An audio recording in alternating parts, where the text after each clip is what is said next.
Well, good afternoon, everybody, and welcome to the first Kodiak Fisheries Work Group meeting in several years.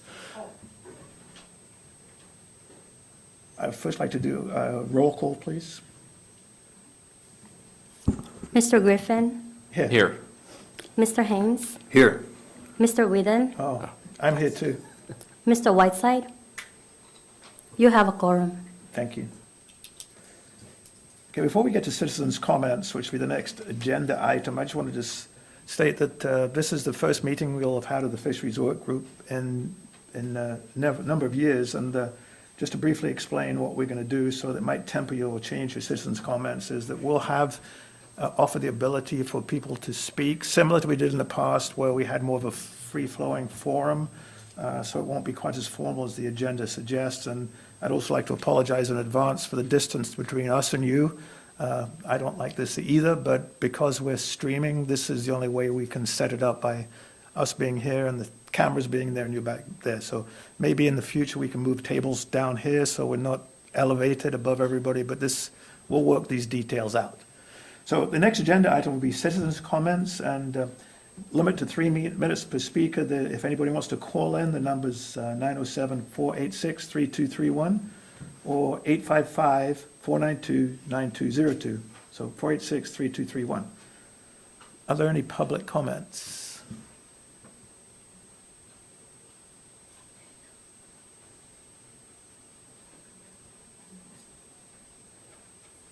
And you just have to push the button there and sign in, please. Yeah. My name is Julie Bonney, for the record, and I am the Executive Director of Alaska Groundfish Data Bank, which is an organization here in town that works for all the shoreside processors and trawl catcher vessels. And as you probably know, the seafood industry right now is in a major crisis in terms of the ability to sell product into the marketplace. You're going to feel it in terms of your tax revenues, and it's a combination of what's going on in the world internationally, trade, tariffs, and then just cost increases. But really, and when you look at a product that's developed and put into the market, there's 3 elements that drive the cost. One is the price that's paid to fishermen. One is the price to make it into a product, that's the labor and the fiber and whatnot, and then the final piece is shipping. Shipping has gone up over 100%, maybe even closer to 200% since COVID has started, or since COVID days. And it's becoming a significant issue for the processing sector here in town to have enough containers to keep up with the seafood industry. And we've gotten into kind of this hand-to-mouth situation where we've almost run out of containers last year during the A season and again this year, where they're having to come up with some kind of strategy to prevent being stranded. But what's happening is it's driving up the cost, because sometimes we're using domestic containers that have to be shipped and then reloaded somewhere else. We've also had a tramper come in town to service because we couldn't get it out with our normal freight situations. And it's kind of a he says, she says. But I guess my question is, how do we get back to where we were prior to COVID, where we didn't have this juggernaut in terms of supply to feed the industry, and then because we have a problem with supply, it's driving up cost. And so we've had internal meetings with some of the freighters and trying to solve the problem. It sounds like a combination of issues.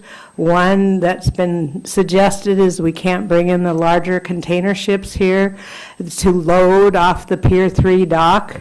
And so we only have this certain size class that could come into town. And I know that there's been issues with bypasses and groceries, and I think from a community perspective, getting product or freight into town and out of town is a high priority.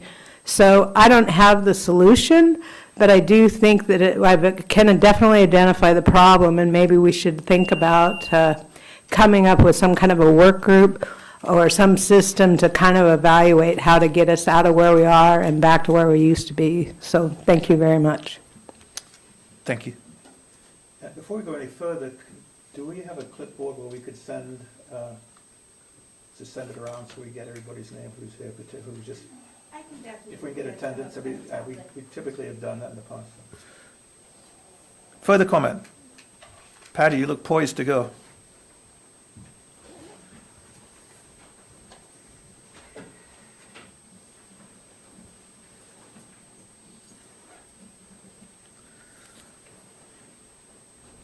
Yeah, good afternoon.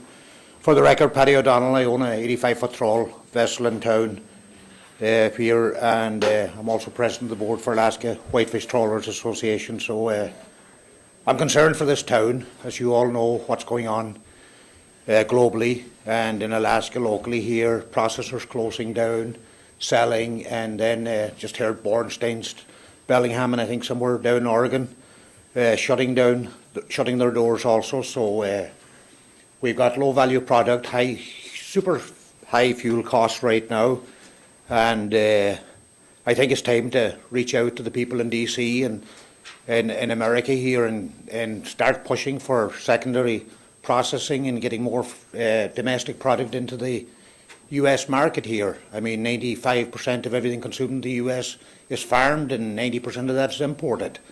And Gorton's is building a new $92 million plant back in Indiana, and right beside them they're extending the cold storage another 60,000 square feet, so there's room for expansion there. Gorton's does use Alaskan pollock, but I think we need to push this product and get it into the fast food chains and not the white tablecloth diners where most people can't afford it. But we have to do something here. I think our reliance on Asia and China and foreign countries has, stabbed us in the back here. It was good back in the 90s, 2000s here when we were doing all our processing locally. All that has gone away. So we need to do something here. Things can't continue as they are, I'm afraid. If doors shut down and trawling stops, there's going to be a downstream effect with all the businesses in town and all the other smaller vessels in this community. Thank you. Thank you, Patty. And, typically, like in most meetings, we're not supposed to engage due to the Open Meetings Act when anybody does public comment. However, both Julie Bonney's and Patty's comments, I'd like to come back to those when we, under the item, under invite discussion, feedback from industry professionals, if we can come back to that, so you just don't speak and it seems like we're not listening. And again, for those who just came in, we're up here in front of you because of the need to live stream, not because we're elevated anyway. This is just the way the configuration is. Thank you. Teresa. Good afternoon. I'm kind of speaking off the cuff here, so I'm coming from just a really, Teresa Peterson, turning the mic on. I'm also community-based fisherman here in Kodiak, and I agree with Patty 100%. We need to really start thinking bigger in our fishing community and start working together to really encourage more domestic consumption of our seafood. That really seems key. I think working together as a community, we can generate ideas, but it's going to need to be bigger than that. We're going to need to reach out to our local leaders for help on that. And I've just spent the last couple days with a group of people meeting over at the lab, and John, you were there yesterday, kind of talking about, what's our future going to look like in Kodiak? Not only do we have all these market stressors, which we could go on forever about that, we also have a changing marine environment. We have changes coming that we know are going to impact our community, our fisheries, particularly with fisheries being the economic engine that drives this community. It's changing. What do we know and where are we headed? And I think it's really going to be key for us to work together to chart our destiny, to make sure that in 50 years from now, that the vision for this community is there and it's intact because we work together to make that happen. And I think part of that is working collaboratively and trying to make sure that no one sector is left behind. And I'll kind of now switch and put on my fishing hat.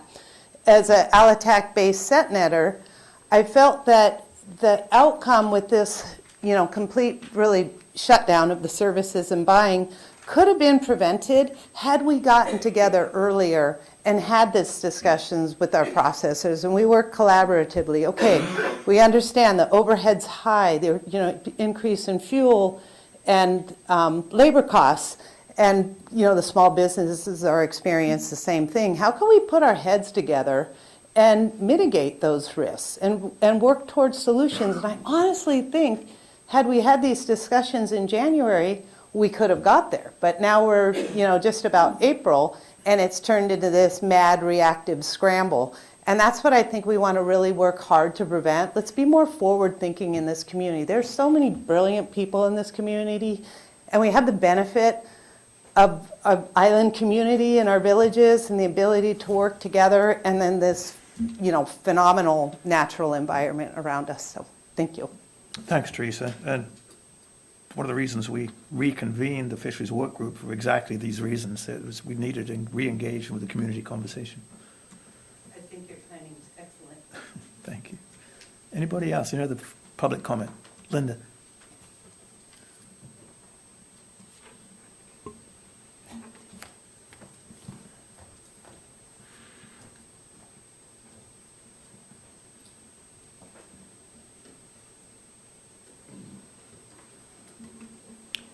Good afternoon, Linda Kodiak. As it's been a few years since you've held meetings, and I think it's important for you to have a discussion in regard to what your expectations are for what you're going to try to do. In the past, there have been efforts to look at regulatory issues that would be affecting various harvester groups and sectors in our community. And we've had times where we've had consultants, and we've had times where we haven't had consultants. I think you have an opportunity now, as you're being revitalized, to think about what do you, as our elected officials, want to try to do to help the seafood industry in Kodiak? What's the best bang for your buck, for your time, your energy? What are you going to be able to do effectively? I think in years past, we had participation in North Pacific Fishery Management Council meetings, Board of Fish, and some of the other allocative issues that affect the community. And that might not be where you need to look right now for trying to find some solutions for our community. We have some very serious threats coming to us, and we're in the middle of a really difficult time for harvesters and processors with uncertainty about viability of even maintaining existence. And so think about what you want to try to do. Is your focus going to be getting the kind of help, as Patty mentioned, from DC that we need, and trying to figure out how we can coordinate those kinds of efforts? Is it looking at some of the logistical challenge that Julie has mentioned? Are we dealing with, and Teresa as well? So I think it's very important that we do this in a strategic manner, not just, shoot from the hip like we've done. And I'm not saying you, I say we have all done so many times before in the last 36 years that I've been involved in fishery politics. And so I would urge that you be deliberative and you be inclusive in how the discussions go on. And I think that this is a good first step to be able to begin the process again. But let's not just try to address all the issues out there. And so figure out the narrow scope that you want to try to, I think the challenges that you want to try to address and try to resolve for the community, and then let's focus on those. Thanks. Thank you. You must have read the agenda, because item B is, it says discuss present and future role for Fisheries Work Group. So we're synced up. Anybody, any other public comment? Astrid. Hi, my name's Astrid Rose.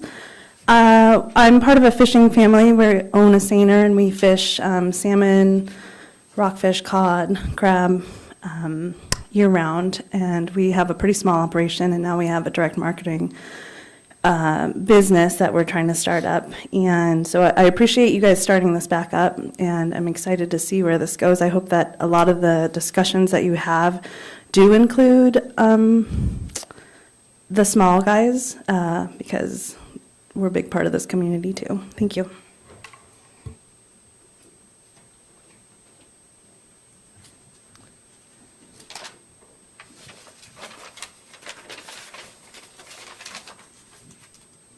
Hello. My name is Jeff Stephen, United Fishermen's Marketing Association. I just would generally suggest, as you've heard here before, that, you know, and I'm sure that you're not inclined to get into regulatory issues, but that you make a really conscious effort as you move forward, if you do regroup, which is probably a good idea, that you do everything you can to stay out of, you know, crossing any lines that would take any kind of sides in any of the regulatory issues. However, I think it's a really good idea to have the group meet, because I think that, and this is not a criticism, it's just been an observation of mine and other people, that both the City Council and the Borough Assembly probably, which is understandable because you're all in different kinds of work, but probably don't understand a lot about what's going on in the industry. Some of you are because of your involvements, but other people don't. So if nothing else, it's a good opportunity for you folks to get involved with the current situation of what's happening in the industry as a whole. Thank you. Okay, any other public comment? Now, there will be an opportunity at the end of the meeting. We have another opportunity for citizens' comments at the end. So if you aren't quite ready yet, you'll have another opportunity at the end of the meeting.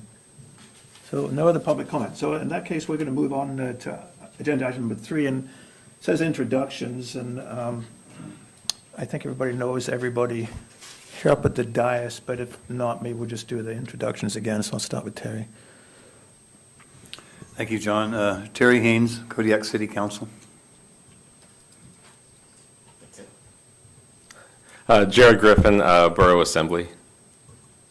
Just John Wooden, City Council. And there is one other Borough Assembly member, who's Bill Whiteside, who couldn't be here today since he doesn't get off work till later. So subsequent meetings will be probably in the evening, just so they can accommodate everybody that's working. So just for future planning. So next agenda item is review Fisheries Work Group purpose, the history, past accomplishments, and formal role, which gets to some of the comments here that we've had today. And again, if you just bear with me, and it's Jared's new. Some of you probably haven't attended meetings in the past, but I just wanted really, really briefly just touch on the history of the Fisheries Work Group to bring us up to where we are today. And Terry, please feel free to jump in at any time. But we really formed the Fisheries Work Group, I think, 2011, sometime around that time frame, and it was in response to a major issue with the tanner crab fishery. And in short, neither the city nor the borough had any idea that some cataclysmic event was going to happen with the crab fisheries. So as a result of that, we formed the Fisheries Work Group so that we could become better informed. So that was the initial impetus, was to just have industry professionals inform the municipalities through this board or through this committee that to just update us, just what we've heard today. We initially hired Denby Lloyd as a fisheries analyst, and then moved on to Heather McCarty as a fisheries analyst, and then we came to the conclusion we have a bunch of fisheries analysts sitting out in the audience that will come here for free, so we can actually derive from your knowledge, your experience, versus paying for somebody, and I think we end up getting a better result. Initially, the board was, or the committee was, semi-formal. We went through some challenging fisheries issues. I think, as Jeff mentioned, we stayed away from allocative issues and from regulatory issues, did our very best. We did represent the city and the borough at North Pacific Council and even at the Board of Fish.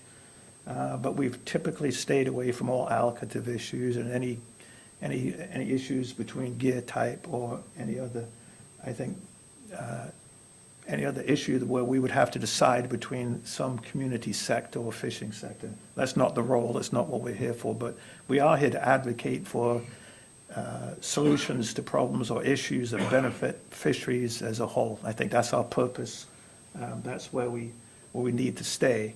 The present and future role for Fisheries Work Group, and I think one of the questions that Linda posed is, what are the expectations of this board, and that's what we're here to talk about today. I would say, what is our role in the fisheries as a whole? But I think understanding the problems and the challenges, because none of us are directly involved in fisheries at this point. We have either friends or acquaintances or whatnot who are in fisheries issues, but we don't have the direct day-to-day contact that you do. And the mission of this committee is to be able to bring back pertinent and timely, relevant information back to our municipalities so that we can actually act in a timely manner too. So if there's something we need to advocate for, if there's decisions need to be made or resources need to be directed towards a specific problem, then we can move through that. And because government doesn't always move as fast as you'd like, so that's why this information needs to be timely, needs to be relevant, so we can act upon it as quickly as possible. So I would just say, and please feel to jump in, I would say our role, as I see it, is to gather information, take the information that you bring us, and then act upon it as appropriate. And I've heard a couple things already today, the transportation logistics issue. Then I just sat in yesterday on the environmental adaptation meeting, and what's happening with our fisheries based on climate changes. What's our role in that as a community? So I think there's some things out there to tackle. Of course, obviously the processor challenges in town, obviously the pricing issues and the global markets and all those things. I'd venture to say probably most of the assembly and the council don't understand those to the extent they should. And if for no other reason, we need to understand those things. So we're getting ready to do our budgets. And if we're going to be looking at changes in revenue streams, then we need to understand that ahead of time rather than base our budgets on what we've done historically, because historicals might not be the same this year they've been in previous years. So I would say I look forward here to really just robust discussions with good information exchanges, and they've been at times free-for-alls. They don't need to be that. I think we've got to the point where I think you, the general public, have sort of understood our role is to be an information exchange and a reason for people to get together with divergent views and talk about the issues, and that's what I see as our role. So open up for the rest of the folks. Well, thanks, John. I agree with all of that. I think that we didn't really quit the fisheries work group for any specific reason. It wasn't a big brawl and everyone went home. I think it really had developed into an effective information sharing forum, and I think that was its best role. In the end, we did hire people to try to guide us to advocate when it was necessary for the interests of Kodiak in general, whether it would be at the North Pacific Council or wherever decisions were being made, so that we could advocate knowledgeably. But as John pointed out, we did find out that most of the information that we were getting was coming from the people who attended our meetings. And I think that in that way, I hope we can go forward. As John described it, it had evolved into more of a forum and less of an agenda-driven, we're going to one job to the next and looking at resolutions and that kind of thing. It never did end up being a group that would produce resolutions to advise the city council or borough to adopt. It was more of a place where information could be gathered and brought in so that we could be better informed to be advocates at the time came, and that the city council and the borough could be better informed of what's going on the ground level. I think we did find out that Kodiak is full of very eloquent people who are very knowledgeable and able to bring forward their information that is vital to us to know about. And I do think that, as has been pointed out in public comment already, our focus might be a little different going forward because we have some slightly more existential problems that sort of hang over everything, whether it is environmental change or changes in the marketplace. But there again, I think the exchange of information is even more vital for ideas on how to go forward. I think we've heard from the audience comments already that we need to start thinking a little bigger and a little more out of the box and a little less about simply delivering product to the dock and getting it into the vans, but more about branding and increasing our market and being active in that too. So we might be pivoting as far as the kind of information that we end up sharing, but I think that we can continue to be very relevant to the community as a place for folks like you to get together and to bring your information forward, bring your viewpoints and perspectives forward in an environment and a place that you'll be listened to with respect, and everyone will be there to learn as well as to advocate. And so that's what I see as our role going forward. I hope we can continue to be a place where information can be shared and viewpoints can be shared. But I think Teresa had a great example of a place where if we had representatives from different sides come and, start to talk about their challenges, we can get together and start to solve the problems, with to the mutual benefit. So, I mean, that's what I see our role going forward. I sure hope that we can continue to have robust participation by the public, because otherwise it doesn't really work at all. And Jared, I know you're new, but maybe. I don't have too much to add. I agree with everything that John and Terry said. Really interested in the communication and information and the advocacy that we can take to our respective bodies. And Terry and I also serve on SWAMC, and I think that'll help us with our work. What we learn in here will help us with our work there, and the many other things that we're involved with too. But I am an open vessel, and I'm going to have probably more questions than commentary, I imagine, on these, so Bo and I can help the Assembly understand what's going on in the industry. So thank you so much for coming, and I hope that we continue to get a full house, because we will need you. Okay, thank you. Just looking at the agenda here. So still talking about the role of the Fisheries Work Group, what should be in the future. And I want to just promise two things. One is that, because I think now is certainly the time for us, that we have a sense of urgency in what we do. That we don't just meet to meet. Nobody needs more meetings, but we meet to meet. So we don't meet to meet, but we have a sense of urgency, but we also develop when appropriate, and I think that today is certainly one of those, is action items. What are the next steps? So somebody just doesn't get up and speak at public comment or during the meeting and they go away and nothing ever changes. So one of the tasks I'd like to have today and elicit your support, and again, this is more of an informal meeting than most public meetings, is what are the pressing issues that municipalities can they can impact change. Whether it's Pier 3 and the dock is starting to crumble, the sheet pile wall is starting to fail because of backwash from those vessels. When they come in, it drives a whole wall of water under the sheet pile and washes away the rock. If that's a reason that larger vessels can't come in, the city works on infrastructure. That's what a city does. And the city doesn't own processing facilities or offer small vessel processing opportunities. That's private sector. But what are the roles of the municipalities that we can engage in a meaningful way? And so I think that's important to understand what the municipalities can do. But so again, today I want to infer a sense of urgency and then leave here with one or two action items that we can bring back at the next meeting, and saying that we're actually making progress on this in a timely fashion. So I think I'd like to stop right there. And Julie did mention work groups.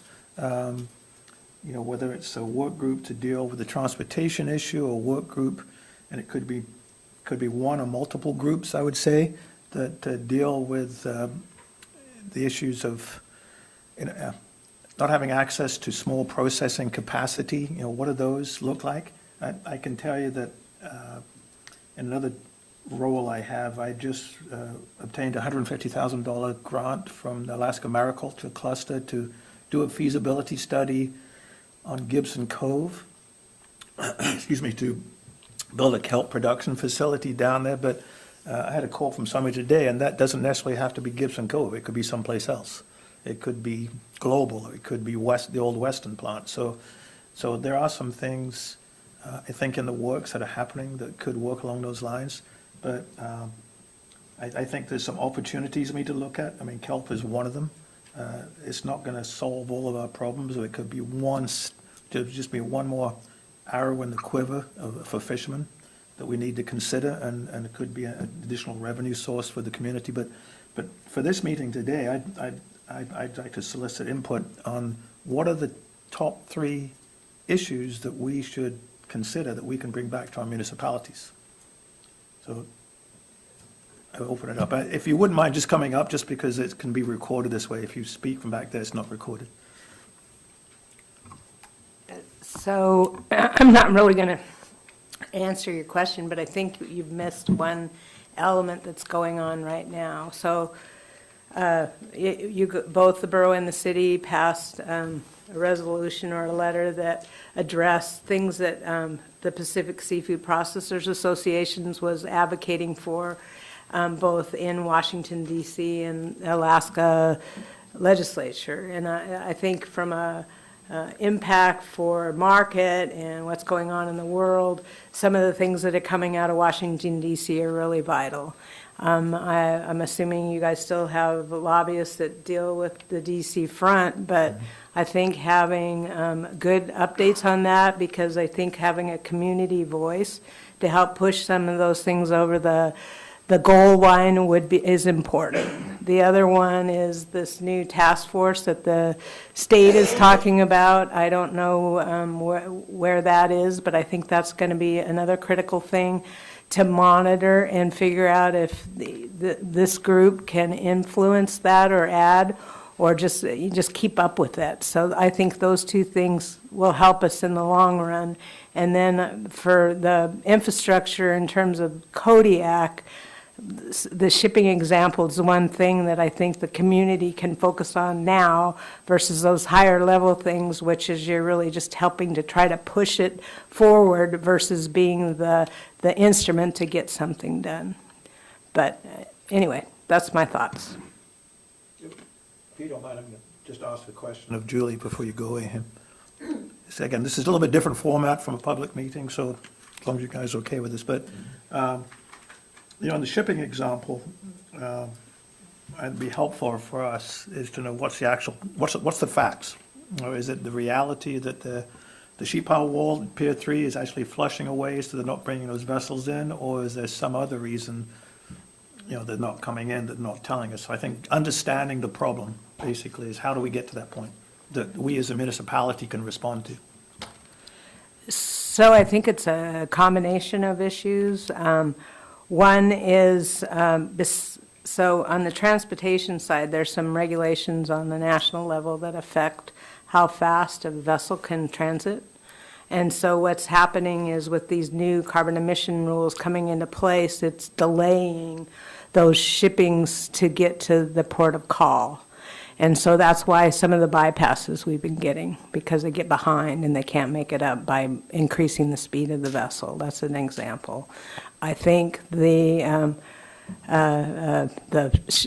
pier is definitely one, but then I also think that there's, on the shipping side, the competition really isn't there. And so whether there's a way to foster better services across the different freighters within town might help that in terms of, because really the problem that mostly is around export containers and those that ship export versus those that just do domestic. We are working internally to come up with some discussion topics about this. So as I get a little more clarity, I can bring that forward for you. We are going to talk to Sullivan about money to try to make some improvements on the pier, but we as the industry can't advocate that without the city or the borough being supportive of those kind of outcomes. But at least getting him a heads up that we believe we have a problem and we need to solve it, then I'm hoping we can get the city and the borough caught up with that so that we can all work together to get a good solution. So hopefully that gives you enough, John. Any comments? All right, thank you, Julie.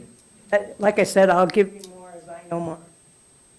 So, coming back to your initial comment about PSPA and the letter of both the city and the borough, supported, would there be value in, it has been in the past, but would there be value in once, now that we've re-engaged as a fisheries work group, which way really, we come from more of a community perspective to weigh in from the fisheries work group perspective, supporting that letter, but really it sort of conveys the understanding it's not just the city, not just in the borough, but it's actually a community-wide support for those recommendations in that PSP letter. So is there value in doing that we could actually promote? I need to give you a walk-around microphone. Try to keep me younger. I personally think it's all about transparency, and so having all the different sectors, whether it's processors, harvesters, community, working together to get us to the end goal is going to give us the best outcome. So, and I also think it would be a good, to, not everybody probably tracked what you guys actually did, which I think was really positive, and many communities across Alaska signed on as well. But just having that in the packet maybe, and then also for just the regular public to be tracking, because there's so much to keep track of. As some people say, my hard drive's full, so that's why my memory's bad. It's not because it's actually bad. But anyway, then the other thing is that I think it would be good to have whoever's helping you in DC with fish issues to give some kind of a periodic update that could be included in the packet too, because I know many people in this room end up in DC at one point or another, and so they could probably help get things done. Now that I have the floor, I have another issue, which is the cod disaster funding for 2020, and I don't know, there are probably other disaster funds that are available that affect Kodiak community members, and we're having trouble getting those. So for instance, with the cod disaster, it was approved, the spend plan was approved in August of 2023, and those funds, the application is stuck in DC with OMB and NOAA, and we had been originally told that those applications would be available in the first quarter of the year. Obviously, that hasn't happened. All those disaster funds, at one point it was $131 million that was dedicated to Alaska Fisheries.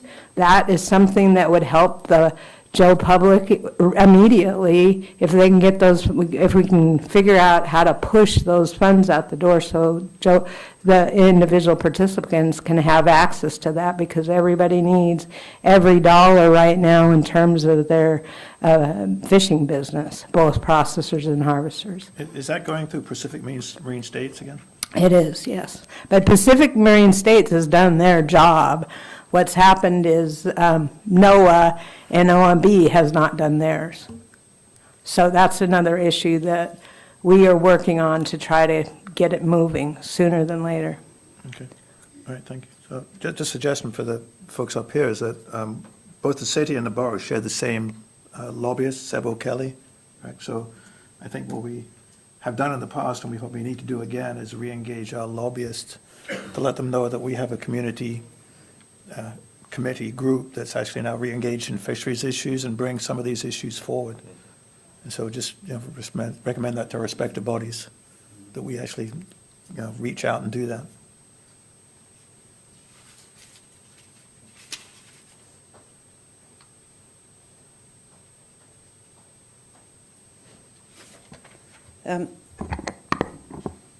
More comment time? Sure. Yeah, okay. I think that's going to work just fine. Okay. This is kind of a new format for us. Something that I've been thinking about is like, how do we come back stronger? So I think a suggestion that I would like to see move forward is more infrastructure support for family businesses that are segueing to, like the Rose family, to direct marketing. I've been dabbling in it a little bit too, and it's pretty daunting to kind of figure out all the logistics of it. Even where to hold your fish, once you've had it processed. We don't have a community cold storage. We have the community crane, which has been great. But I see one of the challenges we have is with just really having one single small processor that's able to do the custom processing, that has the infrastructure to support that. So as I think about the feasibility for for kelp processing, I think it would be really important to factor in use of that building when it's not time for processing kelp, that it ties in, that maybe it could be another microprocessor option, because I sincerely believe those interests are going to keep growing, because as fishermen, we're looking to value add within our own family structures, and that in turn is going to benefit the community as a whole.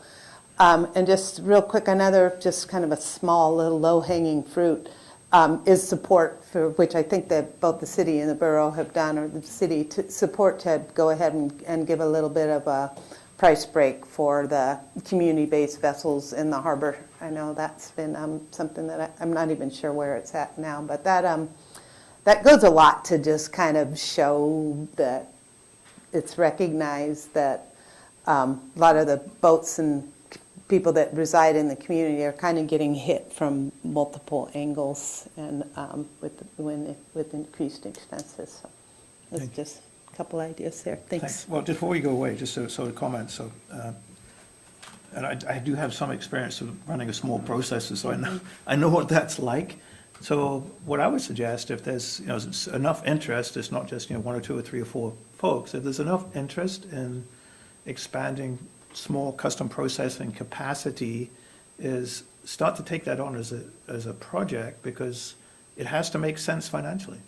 It can't be something that the municipality bears the burden of that cost. It has to at the very least break even to make it work. So what does that business model look like? So, is there a group that you can put together that can sort of start to generate a business plan, if you will, that looks at the costs? If you have absent the location, but is there a model that works? Because cold storage is expensive to operate. You got to run electricity all the time.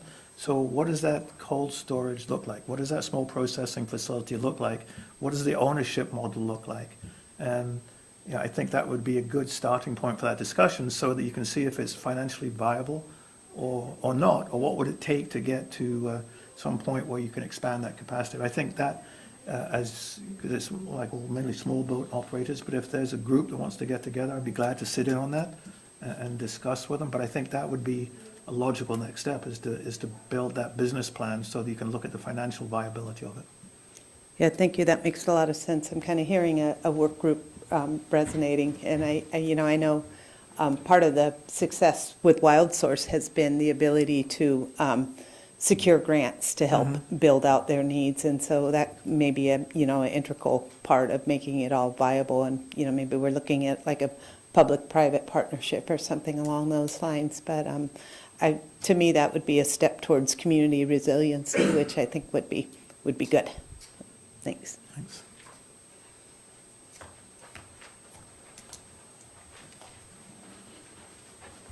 I have a couple of comments. Sorry there's only one borough member present.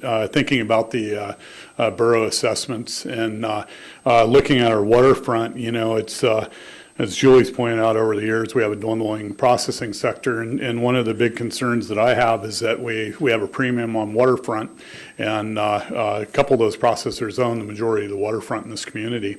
And I think that it's probably not legal, and this is probably way off the mark, but it should be time to start thinking about a use it or lose it scenario. And, because it's a premium. And in order to come up with a viable business plan, you have to have a place to put it. And, so I see a lot of empty real estate, or real estate being used for not what it was designed for or intended to be used for in my mind, which is processing. And so there's 2 large chunks of land right now in the waterfront, maybe more than that. I have concerns, in the conversation when this work group started, we talked about, Gulf rationalization. And at that time, Joe Plusho, who was the attorney for Trident Seafood, said, hey, we're going to build a model community. Well, it looks to me like we're going to build a model community only if it works for us. And so I think it's time for us as a community to change that narrative about what this model community looks like, because we're the ones who have to live in the model. And I have grave concerns. I think it's something you should put on your list too of thinking about is the bio-dry. You know, I don't know what's going on out at the bio-dry, and this is like poking somebody in an eye when you're down on your knees, so don't take this with a grain of salt. But whatever's going on out there is pretty damn disgusting for my community. And I have to scrub and scrub in the springtime when I haul out to get the crap off my boat. And I don't know if it's coming from bio-dry or if it's coming from one of our local processors, but there's a film of disgust, and all you have to do is go over to Dog Bay, drive down to the ramp and look at it in the water and see what's going on. And if you really want to be highlighted, just go shine a light under a dock in the evening time and see what's eating it. So those are just things that I think that you need to think about, and so I think it's a two-way road, and the municipality can work with us to try to develop more small scale and still have industrial fishing here too, but it's got to be a plethora of things that are going to carry us over the bar. And then looking at the climate resiliency that we just talked about, you know, it's not if, it's when. You know, and I've been telling Stephanie Matson this for years. It's like we're looking at the Bering Sea. We saw a collapse of the snow crab, collapse of the king crab. Well, what happens if pollock collapse? You know, and you know, if you look at the numbers, they're scary as hell. My comments.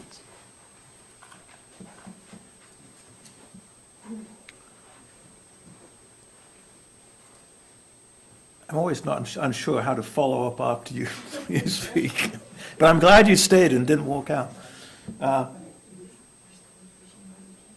Any comments, feedback? I mean, I got some thoughts, but I don't want to monopolize the conversation. I've got some. I think, at least from the borough side, speaking of the waterfront land property, we have been, a couple of assembly members, we've been advocating for them to get the Borough Lands Committee going again. Right now, it's James Turner, Scott Smiley, and I think David Anderson, and a couple folks from P&Z are on it, but I can't remember the last time they met. But we've been talking about it a lot for housing, but we haven't been talking about looking at land for business development, for processing development, and so that's a really good point. Thank you for bringing that up. Bo and I will get together and talk to the mayor and see if we can get him to get the Borough Lands Committee up, because I think that'd be a good venue to start looking at those plats. Yeah.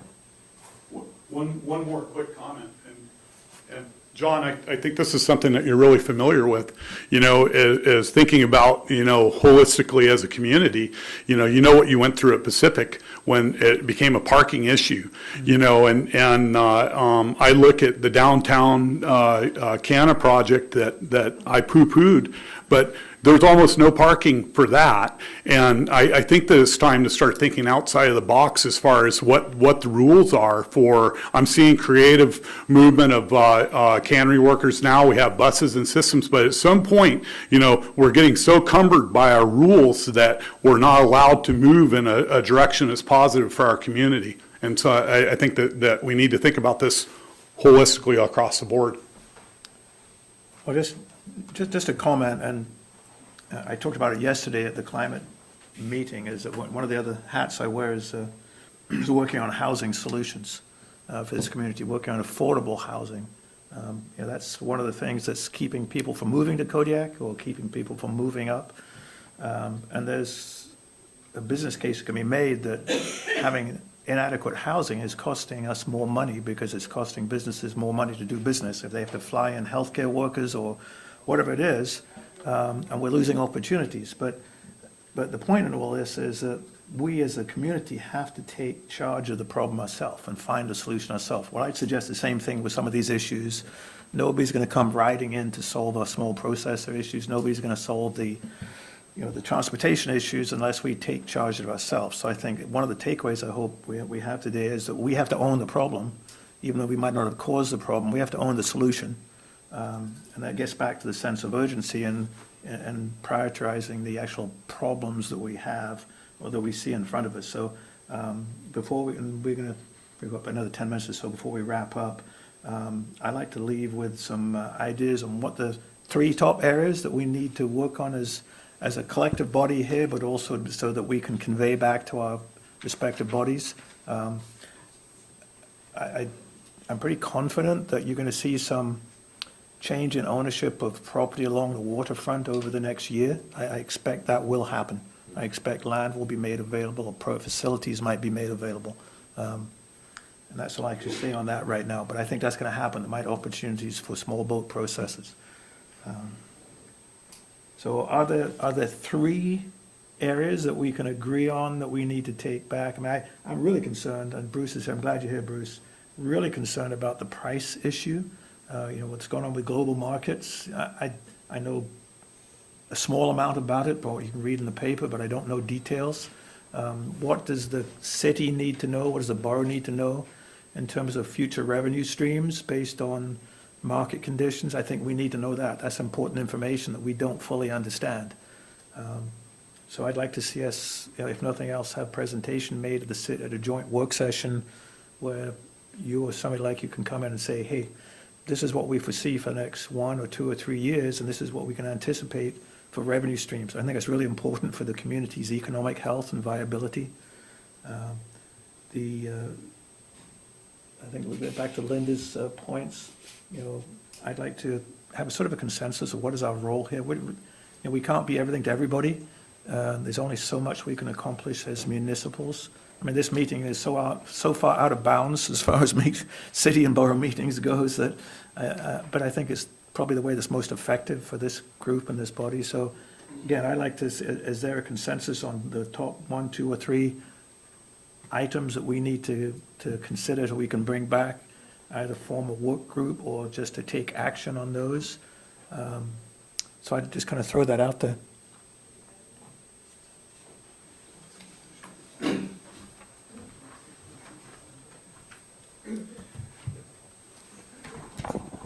Yeah, thanks for inviting me. I haven't been paying attention. I brought back the show special of sickness from Boston. I got more out of that from Boston from that than anything else. But Can you just state your name? Bruce Schockler. Thank you. I think the biggest thing in here is that it's all about what's good for the city, the community, put it that way. I know because we have city and borough, okay. But it's all about what's good for PSPA is far from maybe what's good for the community. What's good for Trident Seafoods is clearly something completely different. What's good for one sector, the old thing we used to deal with, well, it's all trickle down. If everything's good for them, it's going to be great for us. Well, as you've seen in this last year or so, that ain't what's happening. So if I look around the world, or let's just say in the United States, of the sectors of the seafood industry that are doing just fine right now, it's the smaller companies that have access to their own ideas. They have access, one key thing that they have access to is their own cold storage. Okay? Or they have access to cold storage. I don't know how many in this room were here back in the day. I'd say it was back in the mid-2000s, right 20 years ago. A survey went out by the city out to the processing sector of this about a cold storage when we were here 20 years ago.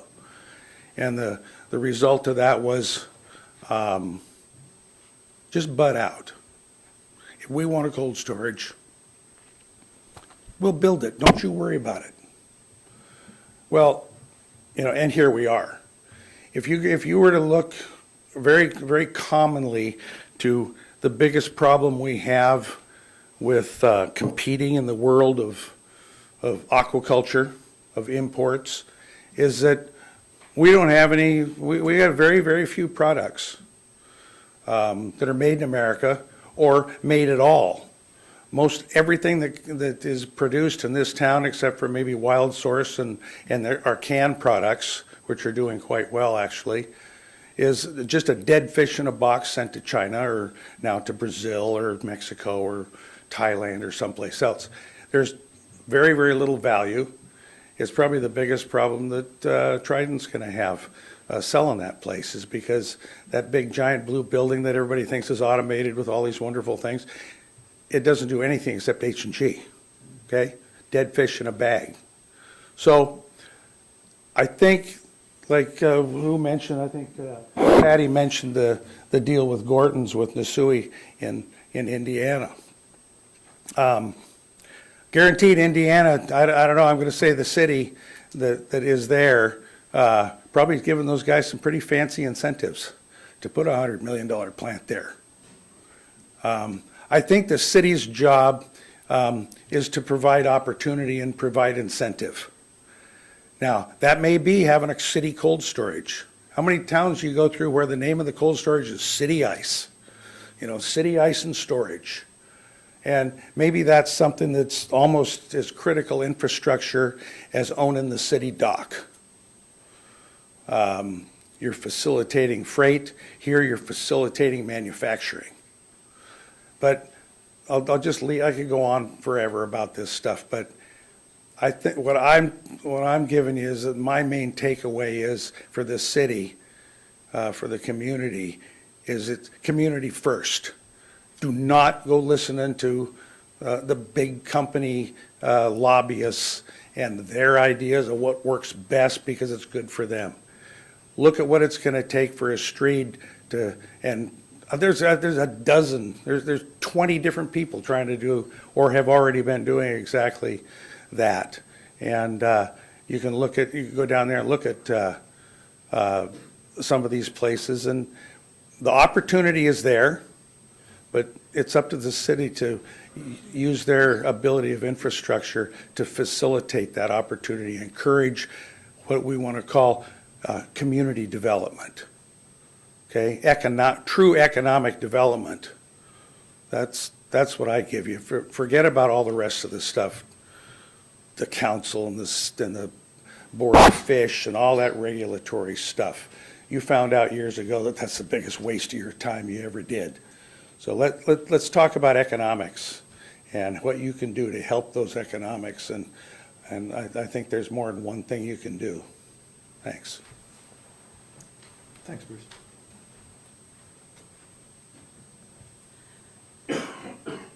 For your record, Linda Kozak again. Bruce got me all revved up, so I just have to say this. In the 1990s, when we first got halibut and sablefish IFQs, Wayne Stevens and I, he was chamber director at the time, went to some processors and said, we need a cold storage in this community so that we can bring halibut in, process it, keep it chilled, get it out of here, identify a fresh market, do some domestic marketing, let's go for it and continue to be the halibut capital of the world. The processors shot that down completely. They were going to continue to do halibut the way they'd always done, tell their fishermen what 24-hour window they were going to accept halibut in, and they could come in and deliver during that time. Well, as we could see, and then the ensuing years, Homer became the halibut capital of the world, and then Kodiak started to realize this isn't working, so they started to accept halibut deliveries at other times other than this little window, what they were going to do. I couldn't agree more with what Bruce said about the community of Kodiak. The borough and the city need to think about what's best for us, for our community. And the processors are going to think about their business model and their business interests, and when it's no longer in their interest to be here, they're not going to be here anymore. The harvesters are then, who want to live, raise their families here, are going to be stuck here with nothing. So we need to really move off the dime and think, I want a Kodiak brand. Why in the heck Kodiak is a, sorry, I'm getting revved up. Kodiak is a name known throughout the world. And people, when you say Kodiak, they're the bear. We've got, the Kodiak bear. Have you seen a bear? The Kodiak is a well-known name everywhere. You have Kodiak tents, you have Kodiak trucks, you have Kodiak vans. Why don't we have a Kodiak brand for seafood? that's something that the city and the borough could help to facilitate, help to work, like Teresa said, develop some type of a co-op where harvesters can come together and to begin to develop ideas and get support from the city and the borough in regard to trying to move some of these ideas forward. And not necessarily financial support, but maybe a little bit of lobbying support, maybe a little bit of help with some letters to get some grants, those kinds of things. So I think you're on the right track, but we have a unique opportunity here. We have kind of a shift in the road is here. We can go one way, or we can try to go down the same path that we've always gone down and see what happens. And I would say we need to think outside the box and get creative, and I hope I can see that. I can see your brains going, and I can see that there's some thought being put into this. So let's get going and get moving. That's all I have. Thanks. Thank you, Linda. I'm so excited you can see my brains going. Yes. You're going to be my new best friend. Make one more comment? Sure.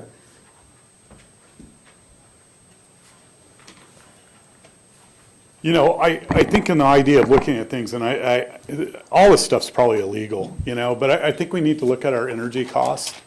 You know, it's always fascinated me that I'll drive to Sandpoint empty on fuel so I can fill up there on my way to the bay because it's cheaper to buy diesel in Sandpoint than it is in Kodiak, Alaska. And that fascinates the heck out of me at every turn. But as far as, you know, thinking outside the box, we can have workshops with grant writers that the city has and is working on. We can put people and money together to try to spawn the business in here. We cannot continue to do business the way we've been doing it. It's not going to work. And it's only going to get worse. And so I think that there's a lot of things that we need to analyze and look at. And the last thing that I don't know if it was mentioned already, the farm bill. You know, fishermen need to be included in that. That's an actionable item that you can have your lobbyists advocate for in DC. So.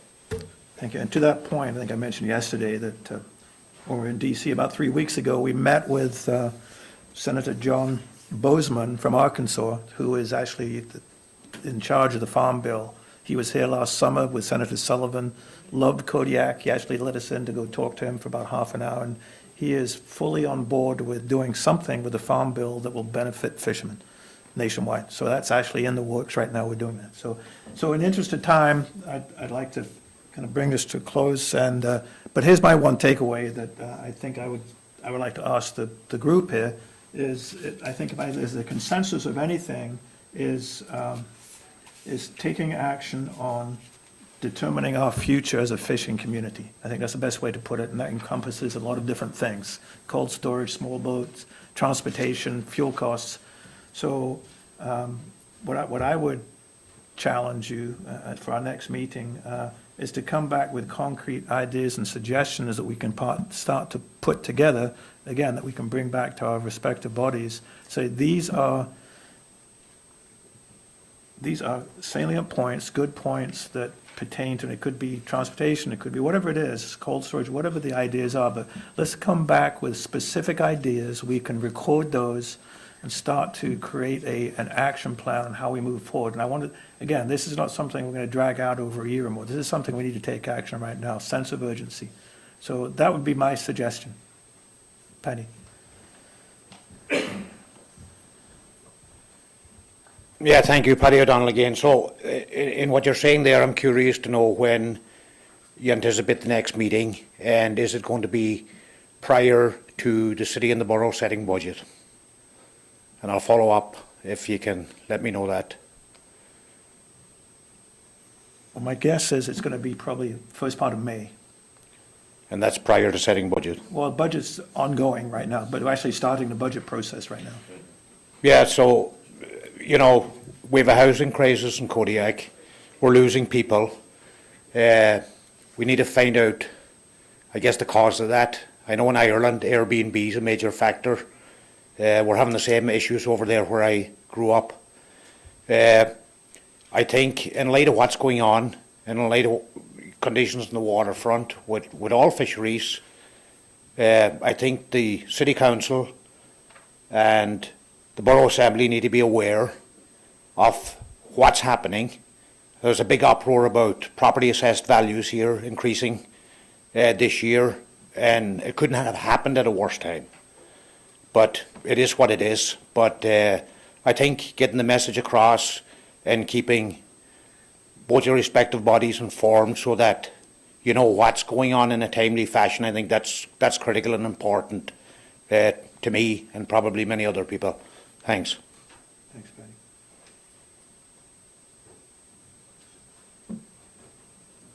All right, the next agenda item is citizens' comments, but I think we've done that. So I'm gonna, if it's all right with everybody else, we'll pass that up. We're up to member comments. Oh, yeah, that's right, selection of co-chair, that's right. I nominate Bo Whiteside as a co-chair. I think he would like that. I haven't talked to him about it, but that's what you get, Bo. Okay. Well, I certainly agree with that. All right. Okay, I can do that too. I nominate John Whidden. Okay, I'll do it. Okay, so the co-chairs will be Bo Whiteside and myself. We'll skip the citizens' comments, but I will go to member comments, and we'll set the next meeting time and date. Terry? Oh, Thanks, John.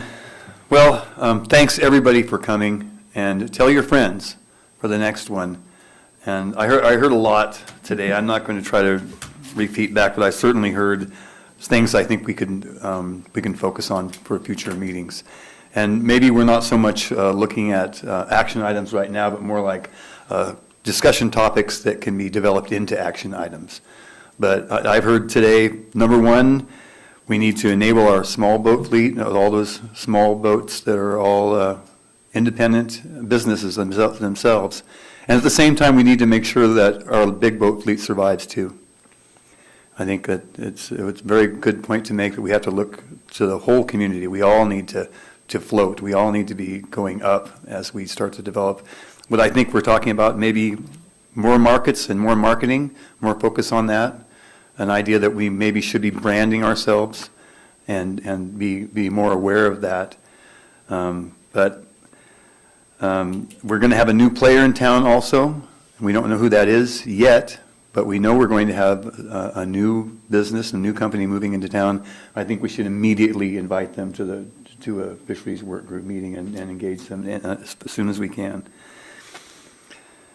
You know, I think as we develop our agendas meeting by meeting, I hope that everyone here can engage in that. I hope you're all able to communicate with us through our clerks and send forward your ideas for what we should be talking about and items that we should be looking for potentially taking action and doing.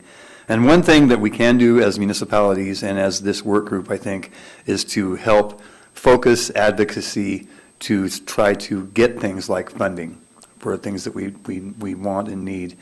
If you can get everyone singing in the same choir and to take that to folks that make those decisions about funding these kinds of things, it makes all the difference. And I think, I don't want to go in any further than that, but I hope that everyone continues to engage at the highest level, because I think that's what this group is all about.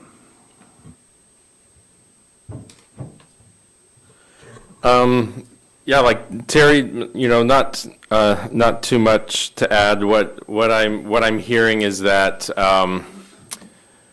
we're as a community and in your industry, you're looking for stability, but you're also looking for progress and adaptation too. And I'm inspired by what John said about being urgent about, or having a sense of urgency about those things. And I think that's the right vibe going forward. I've written down a whole, several things, and I'm not going to get into just right now, but maybe at the next meeting after talking to the borough about there are some things that the borough could do financially. There are things like tax abatements. There are things like we, give money to nonprofits and Kodiak College and the Marine Science Center every year. And we can, direct some things towards that too, always with the grant support, 100% also, and the lobbying and advocacy. So I appreciate John's kind of a broad scale kind of future of fishing and community in the community. Get those ideas, and then I think we can come up with some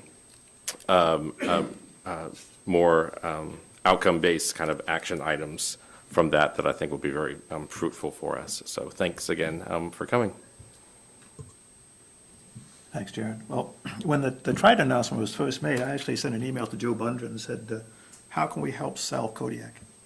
And he actually emailed me back right away and said, I'll get back to you. He hasn't got back to me yet. But I think the point on that is, we need to be in control of our own destiny and not wait for people to come. We need to be able to sell Kodiak. I don't know who the potential buyers are, but I think we need to do a better job of marketing ourselves, whether it's housing issues, which we acknowledge, whether it's transportation issues, food costs, all those things make it difficult to move to Kodiak. But I think we're the ones that are here. We actually need to be driving this issue. So I think that's important as municipalities that we present the best case for Kodiak from a fisheries perspective, but from a business and economic perspective. And I think we need to do that and start being purposeful about it instead of just assuming somebody else is going to take those responsibilities.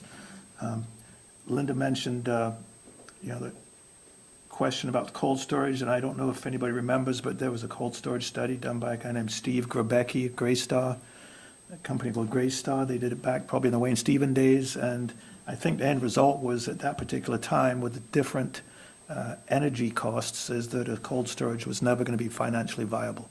I think it's time to take another look at that and see if there are, with change in economics, change in markets, change in fisheries configurations, I think it's time to do that. So what I would suggest is, and I'll do that as part of my roles, is see if we can get some grant funding to do an analysis of both small processing needs and also cold storage, and see if we can develop some funding through EDA or somebody that we can actually do a meaningful study on that. And so we'll have something to actually take a look at versus just talk about. So that I will take that on as a project.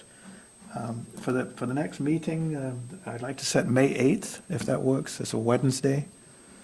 And it will be at 5:30? What? 5:30? Okay. Is that, hope it? Yeah. We'll set up a date. Okay, so I prefer if we can sit down here so we're not elevated. Thank you. Does that work for you guys? May 8th, okay. And again, I'll put it this way. If you have agenda items that you would like to see on there that we can act upon, as Terry said, please get them to the clerks. Nova is going to be in charge for the next 6 months. But if you, until June, okay, well, at least between now and June, send them to Nova. But maybe copy Michelle at the city as well, just so they both get them. If you have specific agenda items you'd like to see us address, please get them to us, and I'd like to get the agenda out within the next 2 weeks. That works for you guys. Nova. Mr. Chair, if I may also, I was looking at the list of attendees here, and I cross-referenced it to the notification spreadsheet that we have. I would suggest, I have 10 that are not signed up for the notification for this meeting. So if I would like to suggest that go on our website. I will also send out a follow-up email to remind you to sign up to get notifications once the agendas are published. Thank you. Thanks, Nova. All right, any further comments? All right, well, hey, thank you very much. I'm really encouraged by today's attendance, and I think we made a good progress today. Thank you. Thanks, everybody. We're well on our way to solving it all. Welcome to your first Fisheries Work Group meeting. It's not always like this.